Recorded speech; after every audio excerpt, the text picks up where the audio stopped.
Si tu es générateur ou générateur manifesteur, cette vidéo-là est pour toi. Est-ce que tu connais déjà ton design entrepreneurial en tant que générateur ou générateur manifesteur?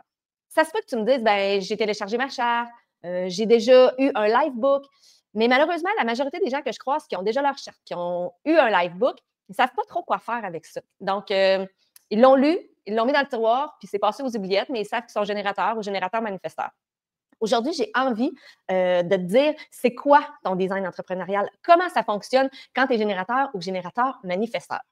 En fait, la première chose à savoir quand tu es un générateur ou un générateur manifesteur, c'est que toi, tu n'es pas fait pour partir d'une page blanche. Ce que ça veut dire, ça ne veut pas dire que tu n'es pas fait pour entreprendre, bien au contraire. Tu es fait pour entreprendre à partir d'une idée qui t'allume, qui te fait vibrer, qui te fait triper. Mais cette idée-là, dans la conception, il va falloir qu'elle te fasse vibrer jusqu'au bout. Ou du moins, il va falloir que tu valides chacun des aspects de ton idée ou de ton projet. Exemple, tu veux lancer un nouveau programme de coaching. Et puis là, il y a plein d'aspects qui viennent avec ça, hein, la création, peut-être que tu vas le faire en live, peut-être que tu vas le faire pré-enregistré, mais il va falloir que tu valides chacune des étapes. Si certaines de ces étapes-là font pas vibrer ton sacral, hein, parce que toi, ce qui te différencie de la majorité des autres types énergétiques, c'est que tu as le sacral défini, donc coloré dans ta charte, et c'est ce qui fait que tu es une boule d'énergie. Hein. Donc, il va falloir que tu reviennes à ce sacral-là et valider avec lui si chacune des étapes de ce projet-là te fait vibrer. Puis là, comment tu fais? Bien, il y a plusieurs façons de le faire. Hein. Il y en a qui sont assez branchés, qui vont le ressentir tout de suite. Hein. Un mouvement d'avant. Hein. Tu vas te poser la question, ton corps va vouloir aller par l'avant. Tu vas peut-être ressentir un petit en dedans de toi ou peut-être que tu n'es pas encore rendu là, puis ça se peut. Puis pour stimuler ça, bien, en fait, il va falloir que tu prennes le temps. Hein, d'accepter que ça se peut que ça prenne un certain moment de ressentir, mais tu vas voir, tu l'as déjà vécu assurément plein de fois, c'est juste que tu n'avais pas identifié que c'était ça. Donc, tu vas valider chacun des étapes de ce projet-là. Puis les étapes qui ne vont pas vibrer en toi, bien, ça va être important de les déléguer à quelqu'un d'autre parce que probablement que ce n'est pas ta zone de génie, ça te fait clairement pas triper. Donc, ça va être important de le déléguer. Et là, la chose importante à savoir, c'est que ce ne sera pas naturel pour toi de le déléguer puisque tu es un générateur ou un générateur manifesteur et ton besoin à toi, ta satisfaction à toi, c'est de répondre aux opportunités. Donc, tu vas quand même avoir envie de le faire. Mais c'est un petit avertissement qui est important à prendre en compte parce que ce bout de projet-là qui ne te fera pas triper, bien, ça peut t'amener à du surmenage, à de la surcharge mentale, à de l'épuisement. Donc, valide puis délègue. Apprends vraiment au début du processus. Je te le dis, ça va être un game changer pour toi. Ensuite de ça, en tant qu'entrepreneur, générateur et générateur manifesteur, je vais faire un petit aparté au niveau du générateur manifesteur parce qu'il y a une petite différence.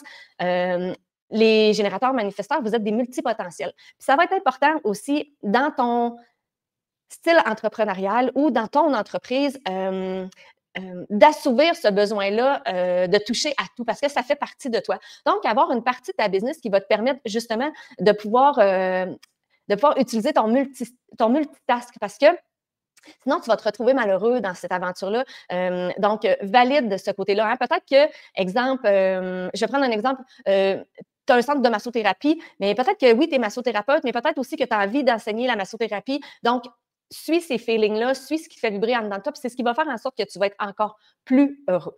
Maintenant, en entrepreneuriat, il y a des red flags à adresser quand on est générateur et générateur manifesteur.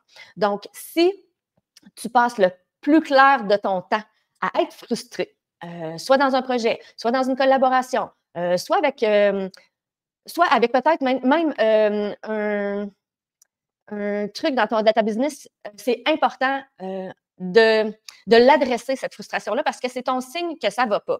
Puis là, il ne faut pas nécessairement que tu call-brasses toute ton entreprise ou que tu call-brasses tout le projet parce que ça peut être juste un petit élément qui titille. Donc, peut-être que je te l'ai dit tantôt, que tu aurais dû déléguer, mais que malheureusement, tu ne l'as pas fait. Donc, valide c'est quoi l'étape dans le projet, dans la collaboration qui fait en sorte que ça crée de la frustration.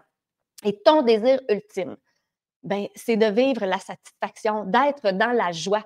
Donc, un générateur puis un générateur manifesteur qui est aligné, ben, c'est quelqu'un qui vit un peu bonheur, qui est joyeux, qui est satisfait. Puis je vous le dis, vous avez une aura qui est enveloppante, donc profitez-en parce que quand quand vous êtes là où vous devez être, ben, les gens ont envie de vous suivre naturellement. Donc, vous allez profiter de votre leadership naturel pour que vos collabs, vos clients vous suivent naturellement.